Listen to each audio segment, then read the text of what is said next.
اور بنی اسرائیل نے پھر خداوند کے آگے بدی کی، اور خداوند نے ان کو 40 برس تک فلسطینیوں کے ہاتھ میں کر رکھا۔ اور دانیوں کے گھرانے میں سرعہ کا ایک شخص تھا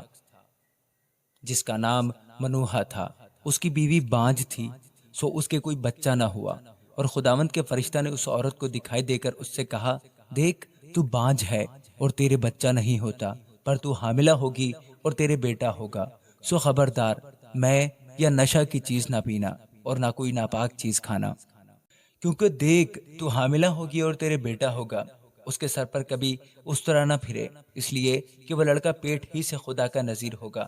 وہ اسرائیلیوں کو فلسطینیوں کے ہاتھ سے رہائی دینا شروع کرے گا۔ اس عورت نے جا کر اپنے شوہر سے کہا کہ ایک مرد خدا میرے پاس آیا، اس کی صورت خدا کے فرشتہ کی صورت کی طرح نہایت محیب تھی، اور میں نے اس سے نہیں پوچھا کہ تو کہاں کا ہے، اور نہ اس نے مجھے اپنا نام بتایا، پر اس نے مجھ سے کہا، دیکھ تو حاملہ ہوگی اور تیرے بیٹا ہوگا، سو تو میں یا نشہ کی چیز نہ پینا اور نہ کوئی ناپاک چیز کھانا، کیونکہ وہ لڑکا پیٹ ہی سے اپنے مرنے کے دن تک خدا کا نذیر رہے گا۔ تب منوہا نے خداوند سے درخواست کی اور کہا، اے میرے مالک، میں تیری منت کرتا ہوں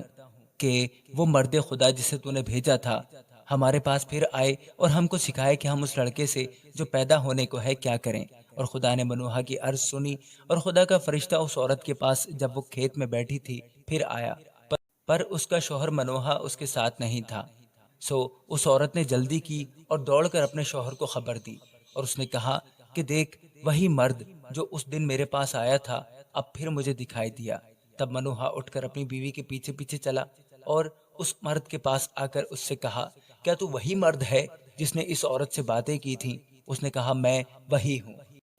تب منوہا نے کہا، تیری باتیں پوری ہوں، پر اس لڑکے کا کیسا طور و طریق اور کیا کام ہوگا؟ خداوند کے فرشتہ نے منوہا سے کہا، ان سب چیزوں سے جن کا ذکر میں نے اس عورت سے کیا یہ پرہیز کرے، وہ ایسی کوئی چیز جو تاگ سے پیدا ہوتی ہے نہ کھائے، اور میں یا نشہ کی چیز نہ پیے اور نہ کوئی ناپاک چیز کھائے، اور جو کچھ میں نے اسے حکم دیا یہ اسے مانے۔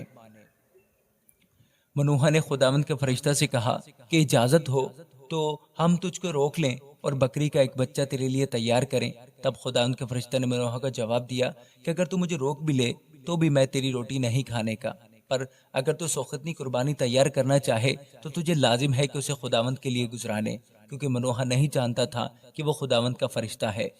پھر منوہا نے خداوند کے فرشتہ سے کہا کہ تیرا نام کیا ہے، تاکہ جب تیری باتیں پوری ہوں تو ہم تیرا اکرام کر سکیں۔ خداوند کے فرشتہ نے اس سے کہا، تو کیوں میرا نام پوچھتا ہے، کیونکہ وہ تو عجیب ہے۔ تب منوہا نے بکری کا وہ بچہ ماں اس کی نظر کی قربانی کے لے کر ایک چٹان پر خداوند کے لیے ان کو گزرانا، اور فرشتہ نے منوہا اور اس کی بیوی کے دیکھتے دیکھتے عجیب کام کیا، کیونکہ ایسا ہوا کہ جب شعلہ مذبح پر سے آسمان کی طرف اٹھا تو خداوند کا فرشتہ مذبح کے شعلہ میں ہو کر اوپر چلا گیا، اور منوہا اور اس کی بیوی دیکھ کر اوندھے منہ زمین پر گرے۔ پر خداوند کا فرشتہ نہ پھر منوہا کو دکھائی دیا نہ اس کی بیوی کو۔ تب منوہا نے جانا کہ وہ خداوند کا فرشتہ تھا، اور منوہا نے اپنی بیوی سے کہا، ہم اب ضرور مر جائیں گے کیونکہ ہم نے خدا کو دیکھا۔ اس کی بیوی نے اس سے کہا، اگر خداوند یہی چاہتا کہ ہم کو مار دے تو سوختنی اور نظر کی قربانی ہمارے ہاتھ سے قبول نہ کرتا، اور نہ ہم کو یہ واقعات دکھاتا، اور نہ ہم سے ایسی باتیں کہتا۔ اور اس عورت کے ایک بیٹا ہوا، اور اس نے اس کا نام سمسون رکھا، اور وہ لڑکا بڑھا اور خداوند نے اسے برکت دی، اور خداوند کی روح اسے مہنے دان میں جو سرعہ اور استال کے درمیان ہے تحریک دینے لگی۔ آمین۔